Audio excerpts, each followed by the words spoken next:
kita Muhammad sallallahu alaihi wasallam umurnya hanya 63 tahun. Berapa Pak? 63 tahun. Dari umurnya 0 tahun sampai dengan 40 tahun, beliau telah menunjukkan keteladanannya kepada kita, yang waktu itu beliau belum sebagai nabi dan rasul. Dia adalah yatim piatu.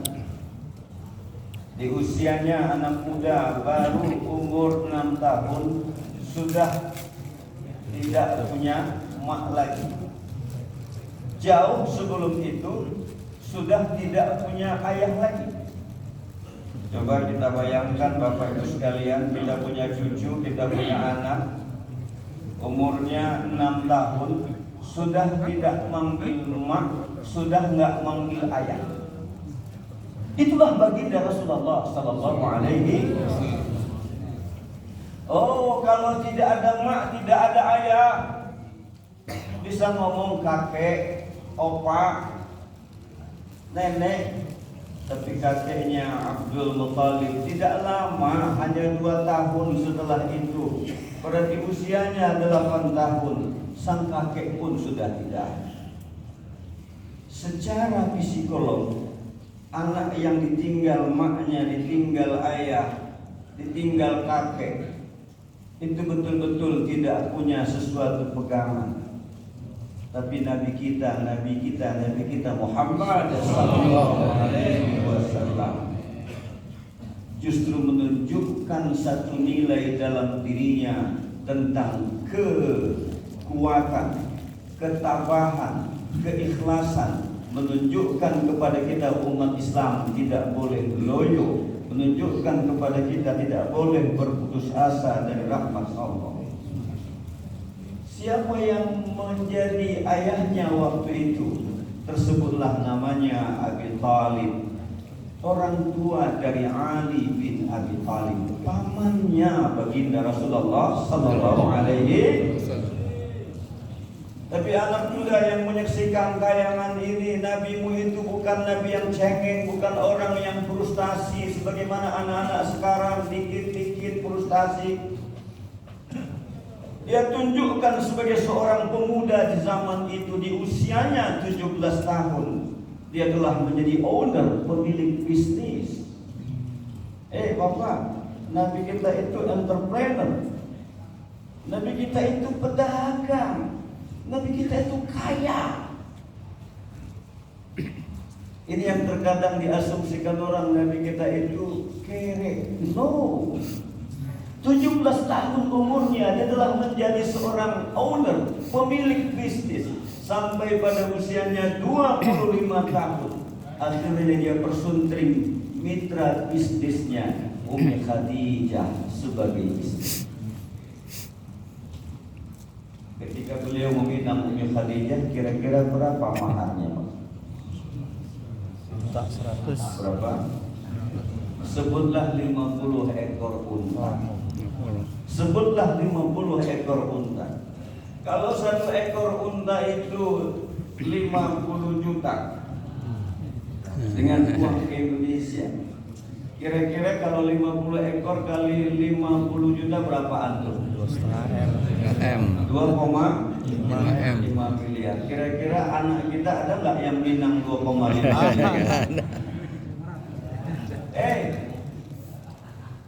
Ini Pak, ini belum jadi rasul, contoh nih betapa seorang pemuda tampan, ganteng, usia 25, dia tunjukkan kepada generasi muda dunia hari ini. Itulah pemuda idola.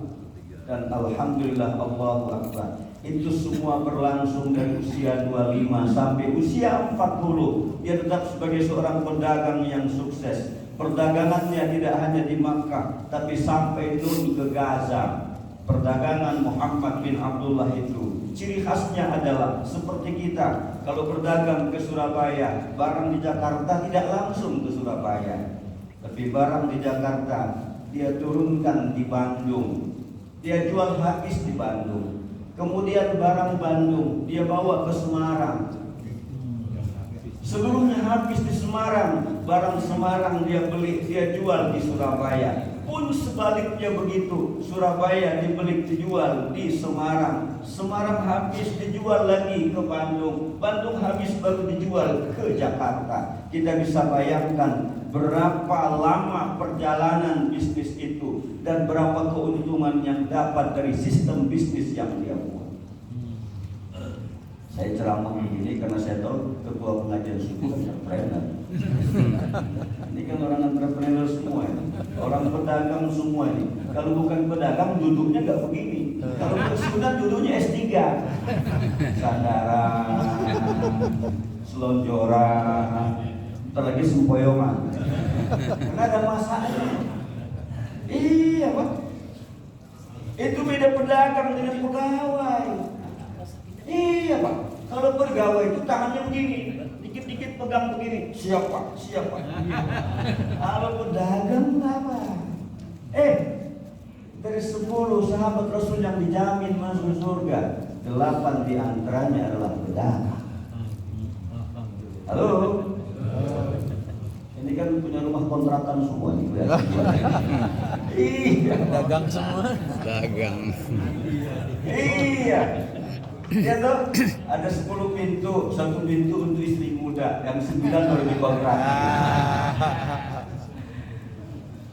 Rasul kita itu umurnya 63. Dari usia 40 diturunkanlah ayat pertama, Iqra bismi rabbikal ladzi khalaq. Karena ceramahnya nggak lama, 30 menit ya. Dan nggak boleh lama-lama. Saya ingin titik poinnya begini. Usia 40, seluruh bisnis dia sudah tinggal. Dia masuk ke alam yang disebut dengan alam dakwah, mengajak umat kepada jalan kebenaran. Wa idz qala Isa ibn Maryam ya bani Israil inni rasulullah ilaikum musaddiqan lima baina yadayya minat Tawrah wa mubasysyiran bi rasulin ya'ti min ba'di ismuhu Ahmad. Nabi Isa itu nabi terakhir di Jazirah Palestina. Sebelum Nabi Isa ada Nabi Daud yang disebut penerima kitab ya. Sebelum Nabi Isa Nabi Yahya. Saya menyebut yang menerima kitab-kitab Allah di Jazirah Palestina itu sebelum Nabi Isa ada Nabi Daud. Daud Pak, bukan David. Tapi orang-orang di Jazirah itu menyebut namanya David. Maka ada Camp David, perjanjian antara Mesir dan Israel disebut dengan Camp David. Camp artinya kampung, David sama dengan Daud. Karena memang itu adalah kampungnya Nabi Daud alaihis. Maka jangan ikuti sodan. Ntar nama Zakaria jadi Jack, Ibrahim jadi Bram, Yusuf jadi Joseph. Ya kan? Saya punya anak namanya Zikri, dipanggil sama temannya Jack. Ibu-ibu ikut-ikutan, Nurjana jadi Suzana, Mariana jadi Madonna. Terakhir Pak Ramli jadi Pak Rembo. Sebelum Nabi Daud ada namanya Kitab Taurat Nabi Musa alaihi salam. Bayangin tuh, Nabi Isa sebut kepada Bani Israel. Israel itu gelaran Nabi Yakub. Nabi Yakub itu anaknya Nabi Ishak. Nabi Ishak itu anaknya Nabi Allah Ibrahim. Betul? Ya Bani Israel, wahai keturunan Bani Israel, inni Rasulullah ilaikum. Aku diutus kepada kalian sebagai Rasul. Tapi nanti akan datang setelahku. Aku tugasku musaddiqan lima baina yadayya minat Taurat. Tugasku itu tidak hanya Injil, tidak hanya yang namanya Zabur, tapi sampai kepada Taurat. Karena itu kitab yang paling tua. Taurat itu nanti yang mengilhami kitab Zabur, yang mengilhami kitab Injil. Aku ini diutus untuk membenarkan seluruh ajaran Allah sejak Taurat, Zabur sampai Injil. Dan nanti akan datang setelahku, kata Nabi Isa, seorang nabi, musaddiqan lima baina yadayya minat Taurat wa mubasysyiran bi rasuli, aku kasih kabar gembira kepada kalian semua, kata Nabi Isa, akan hadir seorang nabi namanya Ahmad atau Muhammad. Bapak, ini Nabi Isa yang kasih tahu. Ini Nabi Isa yang kasih tahu. Kalau betul-betul mereka mengimani Nabi Isa sebagai nabinya, maka setelah Nabi Isa itu mestinya mengakui akan kerasulan Nabi kita Muhammad. Ini kita yang justru pengen rukun-rukun, mau Natal bareng, ada yang nyalain lilin, ampun. Udah paham lah ya, udah paham. Dalam Islam itu yang boleh toleransi muamalah. Kalau akidah lakum dinukum. Kalau pengajian subuh mau udah khatam tuh. Amin. Nah, ini ngasih tahu aja, ingatin aja. Ntar malam orang banyak yang apa terpaling Petasan. Ya pokoknya api. Ya, dan jaga anak-anak kita ya, dan jaga keluarga kita. Udah. Nabi kita Muhammad sallallahu alaihi wasallam di usianya 40 sampai usianya 53 itu Rasul berada di Makkah. Di Makkah. Maka disebutlah dengan periode Makkiyah. Usia 53 sampai 63, karena usianya 63, 10 tahun berada di Madinah. Di Makkah belum ada perintah sholat. Kalaupun ada, nanti di usianya 51 tahun baru dijemput itu perintah Isra Mi'raj. Yang nanti habis Rajab 27 Rajab Nabi Muhammad di Isra dari Masjidil Haram ke Masjidil Aqsa. 27 Rajab. Hari ini tanggal berapa? 11 atau 10? Di undangan 10. Ya kan, di undangan saya lihat 10. Ya, maksudnya itu. Ada yang 10, ada yang 11. Oke, terserahlah. Nanti tanggal 27 itu ada peringatan Isra Mi'raj. Kalau saya nggak salah tanggal 15 Januari atau 16 Januari. Betul ya? Saya hafal karena jadwalnya di Kalimantan, jadi hafal saya.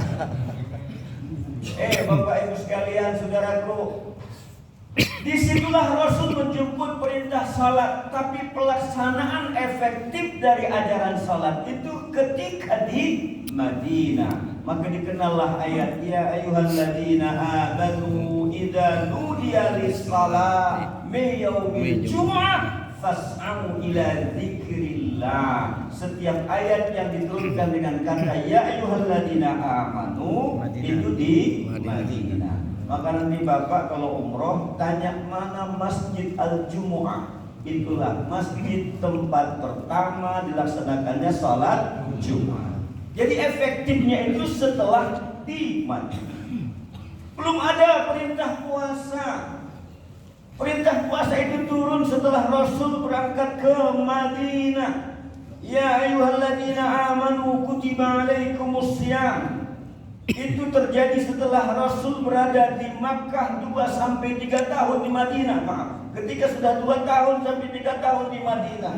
Jadi kalau usia Rasul pindah 53, maka perintah puasa itu di usianya 55. Bapak Rasul perintah puasa umur 55 tuh. Dan yang luar biasa di usia itu Rasul tidak sekedar perintah puasa, tapi memimpin perang Badar. Usia 55 Pak, masih memimpin perang. Indonesia usia 55. Pensiun.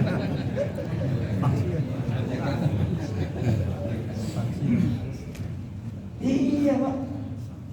Data penduduk Indonesia, data penduduk nih. Data BPS tahun 2020 itu penduduk Indonesia 270 juta. Sekarang 2025, sebutlah 275 misalnya. Yang seusia kita, maaf, yang usia 75 ke atas itu hanya tinggal 5 juta Pak. Ada yang usia 70. Ya. Itu teman-temannya tinggal 5 juta orang Pak. Aduh. Nah, yang seusia kita, usia 56 sampai usia 74, itu tinggal 30 juta, 31 juta, lebih kurang. Yang ngaji subuh umumnya rata-rata usianya itu. Makanya ceramahnya soal kematian terus. Doanya pun sering Allahumma tusnil khair. Itu kelihatan tuh. Tadi kan anak muda imam kita, kan masih muda nih, Ustaz kita nih. Maka doanya tidak husnul khatimah. Doanya itu Allahumma rzuqna fa innaka khairur raziqin. Begitu. Anak muda begitu Pak doanya. Coba bapak-bapak suruh doa. Allahumma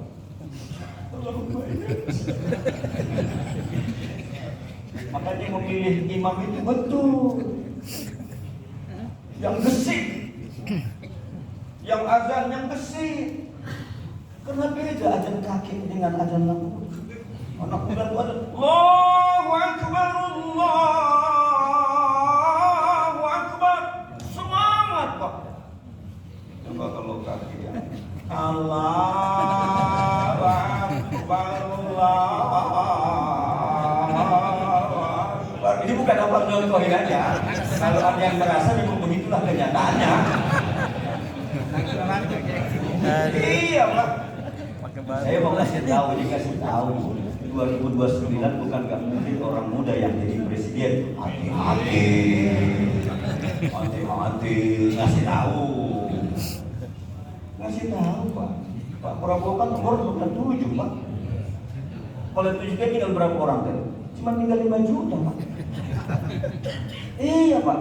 Yang paling banyak negeri ini usia 13 sampai usia 25 tahun itu jumlahnya 78 juta. Itu disebut dengan bonus demografi. Dan itu di negara ASEAN hanya Indonesia yang punya. Artinya apa? Dakwah kita ke depan tidak boleh lagi hanya untuk kita kaum tua.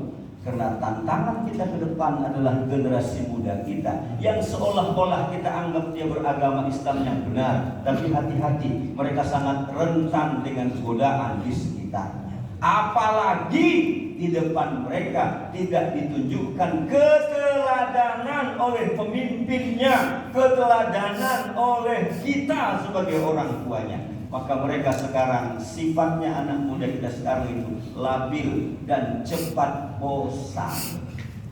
Kalau nggak percaya, Bapak yang punya perusahaan mengelola orang yang berusia 30 sampai 40 itu paling susah Pak. Besok hari libur masuk ya enggak, libur tetap libur. Kalau kita yang usia 40 diperintah sama bos kita besok masuk ya, masuk Pak. Karena takut dipecat, kalau dipecat di mana kerja lagi. Anak muda nggak mikir itu Pak. Dari usia 40 ke usia 55, konsentrasi dakwah Rasul bukan bicara syariah, bukan bicara ibadah, itu maksud saya, tapi bicara akhlakul karimah. Itulah yang sering kita peringati Maulid Rasul, innama bu'istu liutammima makarimal akhlak. Maka Rasul menyampaikan dakwah pertama dengan bil lisan. Maka bil lisan khatibun nas liqudri uqulihim. Berbicaralah kamu kepada manusia sesuai dengan kadar kemampuannya. Kemudian Rasul berdakwah tidak hanya lisan, yang paling luar biasa dakwah adalah bil qudwah, dengan keteladan. Pak, dekat rumah saya di Medan itu heboh. Seorang anak umur 12 tahun menikam dengan pisau 20 lebih. Viral bukan? Iya. Dan tadi malam sudah diputuskan memang yang bunuh adalah anaknya. Pak, coba dibayangkan anak umur 12 tahun hanya karena dijejali di depan matanya. Sang ibu selalu memarahi kakaknya. Sang ibu selalu berkata kasar kepada bapaknya. Si anak yang biasa main game online, dia lihat praktek bagaimana cara menewaskan orang, dia praktekkan kepada ibunya. Kenapa? Keteladanan di depan matanya tidak dicontohkan yang baik. Maka hati-hati dengan bicara. Saya sering bilang sama ibu-ibu, pahala suami yang paling hebat itu bukan sholat malam saja, saya bilang. Terus apa Pak Ustaz? Kami pahala paling gede dari suami adalah menahan amarah ketika istrinya ngomel. Itu pahalanya luar biasa loh Pak. Istri kita istri kita ini sama Pak, 11-12 sama. Mau istri ustaz, mau nggak ustaz sama Pak.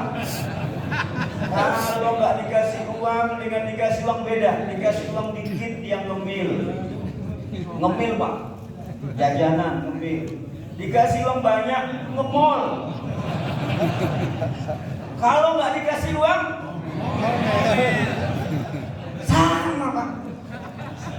Tapi pernah terjadi zaman Umar bin Khattab, seorang suami datang ke tempatnya Umar sebagai khalifah. Karena di rumah dia ngomelin sama istrinya. Dia nggak tahan lagi. Dia menyampaikan itu kepada Umar bin Khattab. Begitu di depan Umar bin Khattab di rumahnya, dia mundur. Kenapa mundur? Karena dia dengar dari dalam rumah itu ada suara yang sama dengan istrinya di rumah. Dalam hatinya sama aja. Begitu mau balik kanan, Umar bin Khattab lihat, ta'ala nih, sini. Kenapa balik? Enggak ya Umar, enggak. Kenapa? Kasih tahu. Begini. Tadinya saya kepengen curhat sama khalifah. Soal apa?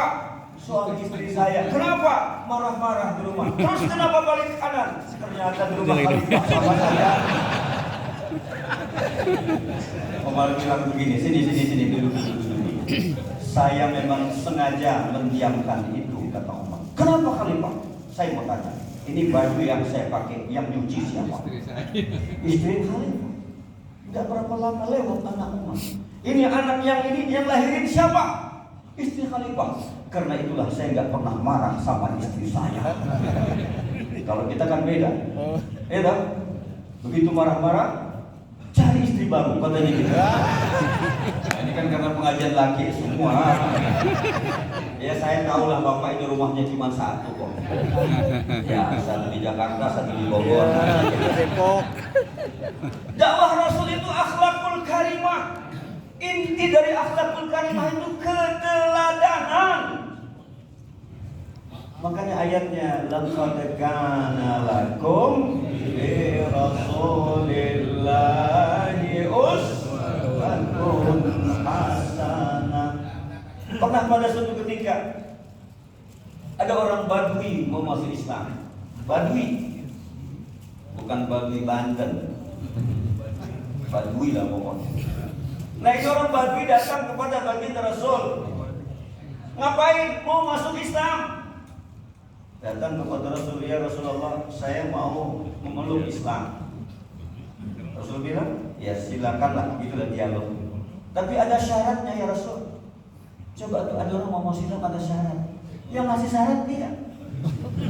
Tapi Rasul paham ini orang Badui. Logika berpikirnya gak tinggi. Yang ada dia punya pedang, punya tombak. Orang Badui. Rasul bilang sini. Syaratnya apa? Begini ya Rasul. Kebiasaan saya pertama judi ya Rasul. Meskipun waktu itu belum ada judi online. Kan nggak mungkin ada orang kajian subuh ikut judi online. Emang ada? Ada. Alhamdulillah. Terus apa lagi kata Rasul? Ya mabuk. Mabuk, habis mabuk apa lagi? Zina ya Rasul. Ternyata 3 ini berpasangan ini. Judi, kalau punya uang judi, kalau punya uang main perempuan, kalau punya uang mabuk. Muter-muter nih yang 3 ini, ujung-ujungnya membunuh nanti. Itulah yang terjadi hari ini. Oke? Jadi 3 ini maksudnya apa kata Rasul? Kebiasaan saya ini nggak boleh dilarang ya Rasul, meskipun saya Islam. Judi, mabuk, zina. Kira-kira kalau ada yang datang ke pengajian subuh ngomong seperti ini kita apain ya orang?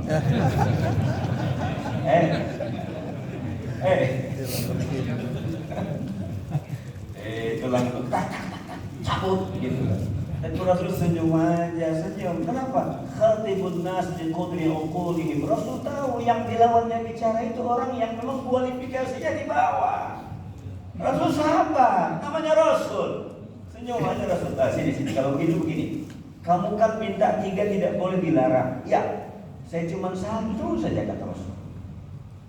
Ini orang baru mikir, saya minta 3, Rasul minta 1. Berarti gua masih menang dong. Sama dengan menang Persija kemarin dengan Bayangkari FC. 3-0 ya, berarti Pak Haji nonton nih.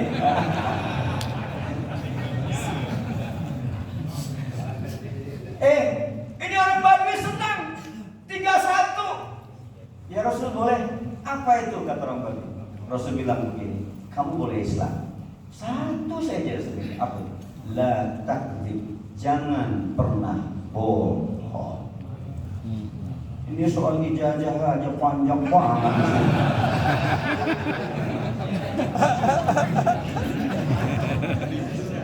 Kenapa? La takdzib, jangan bohong. Ini penyakit, Pak. Penyakit, Pak. Saya sudah hidup di 7 presiden kali. Pak Harto, Pak Habibie, Bu Mega, Gus Dur, SBY, Prabowo. Oh, yang Kelewatan. Jokowi kelewatan. Oh Pak Jokowi ya? Kelewatan. Kenapa Pak? Kelewatan? Emang kelewatan? Iya. Berarti 8 ya? La takdzib, jangan pernah bohong. Pak, ini orang Badui senang. Akhirnya dia Islam. Sudah. Waktu itu kan hanya belum bicara sholat, belum bicara puasa, belum bicara tentang jihad, belum zakat, belum. Itu aja. Akhlak, la takdzib, jangan bohong, jangan. Akidahnya itu termuncul dari jangan bohong dulu. Udah, hari ke hari Islam lagi. Pada satu ketika ketemu dengan Rasul. Rasul tanya, dari mana? Dia mau bohong. Kenapa? Karena baru judi. Kita ada Rasul, dari mana? Orang bohong itu Pak, matanya nggak akan berani natap kita. Mundur, sudah, jangan bohong kata Rasul. Ya nggak boleh bohong ya Rasul. Ya. Dari mana? Judi ya Rasul. Rasul tinggalin. Habis ngomong itu Rasul tinggalin. Karena belum saatnya didakwahin. Biarin aja, dia merasa sendiri. Besok ketemu lagi. Dari mana? Dia sudah mulai jujur. Dari zina ya Rasul. Rasul udah nanya. Beda dengan kita, dari mana? Zina. Di mana tempatnya?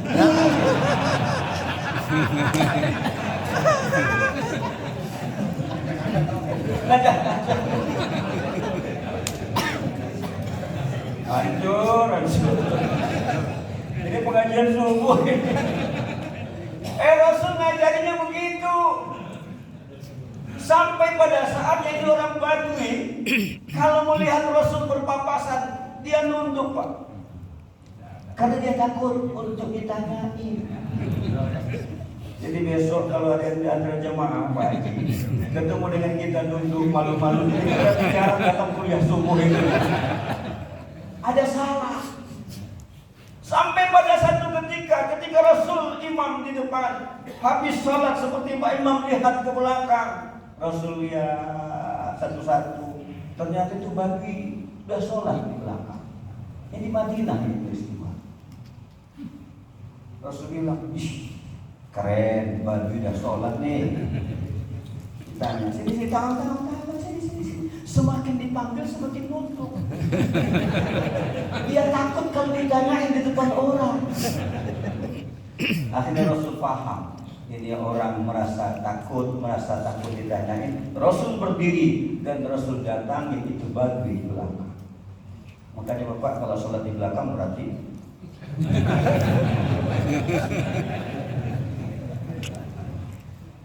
Rasul jemput Pak, dipeluk sama Rasul, begitu Rasul meluk yang lain ikut.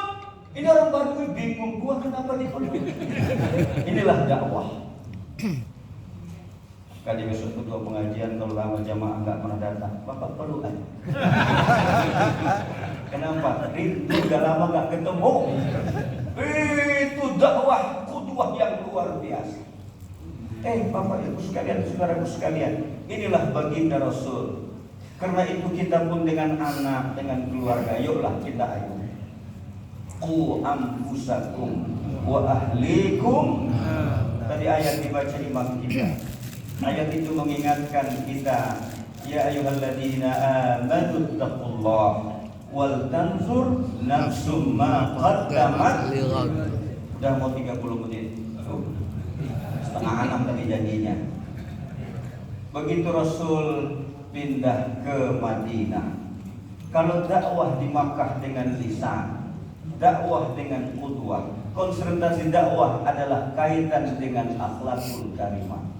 Maka begitu pindah ke Madinah, tidak lagi namanya dakwah, tapi sudah hizbah. Apa itu hizbah? Amar ma'ruf nahi munkar. Kenapa amar ma'ruf nahi munkar? Karena Rasul ketika di Makkah belum punya kekuasaan, tapi begitu pindah ke Madinah, beliau dirikan masjid. Beliau telah menjadi pemimpin tidak hanya Nabi dan Rasul, tapi juga adalah menjadi presidennya, menjadi pemimpin umat. Kekuasaan di tangan beliau. Karena itu kalau negeri ini ingin diperbaiki, tidak bisa hanya dengan dakwah para kiai, tapi dia harus masuk ke curug-curug kekuasaan. Karena ketika kekuasaan itu berpihak kepada kepentingan dakwah Islam, maka lempang seluruh. Kita doain nih, saya pada satu sisi harus menciumin jempol nih. Koruptor menurut Pak Prabowo disikat, kembalikan pasal 33, seluruh harta kekayaan negeri kembalikan kepada masyarakat. Soal ada kekurangan di situ pasti, tapi ada satu sikap yang kita dukung bersama, apa itu? Harta negara harus kembali kepada rakyat, karena itu adalah milik rakyat yang Allah titipkan kepada negeri ini sebagai negeri kita. Alhamdulillah negeri ini mayoritas muslim, maka mau tidak mau sebenarnya itu adalah ada jatah kita di sini. Ada keputusan Majelis Ulama Indonesia. Saya kebetulan di Majelis Ulama periode ini bagian halal. Jadi kalau ada orang mengurus halal di bagian saya. Halal, itu bukan menghalalkan makanan, ulangin makanan, obat-obatan, ya. Nah, jangan yang lain. Kalau yang lain urusan Pak Kuah. Ada kuah yang negeri, ada kuah swasta. Kalau kuah negeri jelas, kuah swasta yang parah. Itu namanya kawin siri. Salah satu yang diangkat oleh Majelis Ulama kemarin adalah tidak boleh lagi mengambil pajak. Yang pajak itu pajak rumah, pajak bangunan. Ketika itu menjadi apakah? Itu adalah harta umat yang rumahnya tidak produktif dikenai pajak. Itu sekarang lagi viral itu tentang fatwa itu. Saya pikir enak tuh ya kalau betul berlaku itu ya. Zakatnya dipotong, pajaknya dipotong, gitu ya. Pajak bagi yang produktif, gitu ya. Bagi yang tidak mampu tidak boleh ada pajak, gitu. Nah, Bapak Ibu sekalian, karena itu ketika di Madinah namanya Hizbah Amar Ma'ruf Nahi. Baik, terakhir, karena di malam kita sudah pertukaran tahun Masehi, ya. Masehi itu tukarannya pada 12 malam.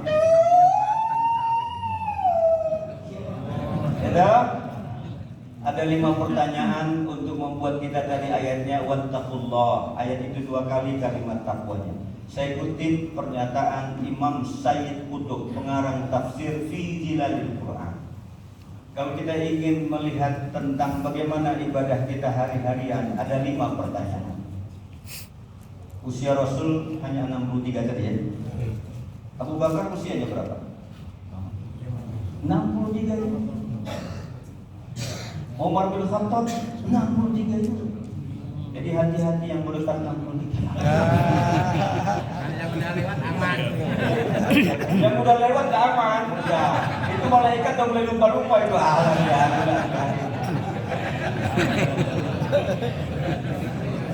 Itu bonus. Yang pertama kata beliau, kalau ingin melihat ada 5 pertanyaan. Pertama adalah, apakah hari ini kita sholatnya tepat waktu atau tidak? Alhamdulillah pagi ini tepat. Pertanyaan kedua, apakah hari ini kita sholatnya berjamaah apa tidak? Alhamdulillah berjamaah. Pertanyaan ketiga, apakah tadi malam kita ada bangun sholat malam atau tidak? Alhamdulillah.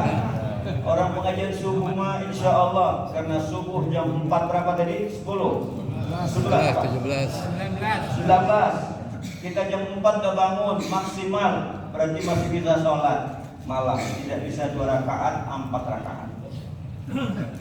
Tidak bisa 4-6. Pertanyaan keempat, apakah hari ini ada mentilawah Quran atau tidak? Ada, alhamdulillah.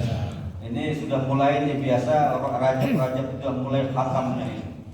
Nah, kemudian yang kelima pertanyaannya, apakah kita hari ini ada berbagi rezeki atau tidak? Ntar kan ada di sholawatan sambil ada celengan. Ya, tidak bisa 10.000, 20.000. Ya, saya usul nih Pak, kita buat sekarang tidak hanya sedekah tapi buat wakaf produktif. Ada jamaah saya di daerah Cimanggis itu setiap Ahad subuh wakaf uang 20.000 aja. 20.000, lebih kurang 6 bulan terkumpullah uang, mereka beli sawah di Sukabumi 1 hektar. Ditanamin itu sawah oleh pesantren yang ada di sana. Berbagi hasil setiap 4 bulan sekali itu dapatnya 1.000 kilo beras. Ke siapa dibagi? Kepada jamaah masjid yang mauquf alaih, yang layak untuk diberikan beras. Maka setiap 4 bulan dapatlah itu beras setidaknya sekian kilo untuk 70 yang. Nah sekarang mereka mau nambah lagi untuk beli 1 hektar lagi. Itulah yang disebut dengan swasembada pangan, gerakan masjid. Itu perlu kita lakukan. Saya pikir ini saja sudah dilihatin dari tadi. Mudah-mudahan ada manfaatnya bagi kita semua ya. Amin ya rabbal alamin. Terima kasih. Ikan hiu makan plastik. Cakep. I love you, bapakku yang ganteng-ganteng dan ibu-ibu yang cantik-cantik ya. Nasrul minallah wa fathun qarib wa basyiril mu'minin wallahu muwaffiq ila aqwamit thariq fastabiqul khairat wallahu musta'an. Wassalamu alaikum warahmatullahi wabarakatuh.